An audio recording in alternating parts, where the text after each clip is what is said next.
ഇത് ഓട്ടം അറിയുന്നുണ്ടെങ്കിൽ ഫസ്റ്റ് അങ്ങട്ടാ പറ. ഫസ്റ്റ് നമുക്ക് സൈനാന്റെ കൊടുക്കാൻ പോയാലോ? ഗീറിലിന്റെ ഉടുക്ക ഫസ്റ്റ് ഇടാന്നാ ഞാൻ ചോദിച്ചതേ. ഇതൊന്ന് മുണ്ടാതിരുന്നാ മതി. ബ്രേക്ക് ഉണ്ടോ? ചവിട്ടിട്ടല്ലേ ഗീറ് മാറ്റാ. ഇതൊക്കെ കൂടെ എങ്ങനെ എന്നെ കൊണ്ട് കത്തുന്നു? ജീവൻ പോണുണ്ടെങ്കിൽ ഈ ഉറക്കൊന്നിട്ട് എറിയൊന്നിട്ടേ ഇതൊന്നും നിർത്താനല്ലോ മാർഗുണ്ടോ? ഇവിടത്തെ നിർത്തിയേ എന്താ ഇവിടെ? ഇതാണ് സൈനാന്റെ പേരാ. ആ ഇവിടെ നിന്ന് കാണ്ടേ ആ. ആൾക്കാരും വരുന്നുണ്ടെന്നുണ്ടെങ്കിൽ സൂചന തന്നാ മതി, ഞാൻ പോരാ.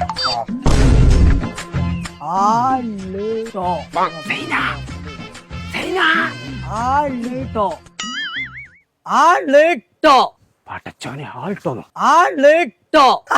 മനസ്സിലായി. എന്ത് ആളെവിടെ? ഏതാള്? ആൾട്ടോന്ന് അറിയില്ല. ആക്കണ വണ്ടിയായി മനുഷ്യന്മാരെ കൊണ്ട് അറിയിച്ചാന് എന്റെ വണ്ടി ഇനി മാറ്റണം. ഈ വണ്ടി ആയാൽ പറ്റൂല, കുറച്ച് വലിയ വണ്ടി വേണം. അതിനിപ്പോ ഞാൻ എന്താ കാട്ടുക? പാണ്ടിക്കാടുണ്ട് ഫോക്കസ്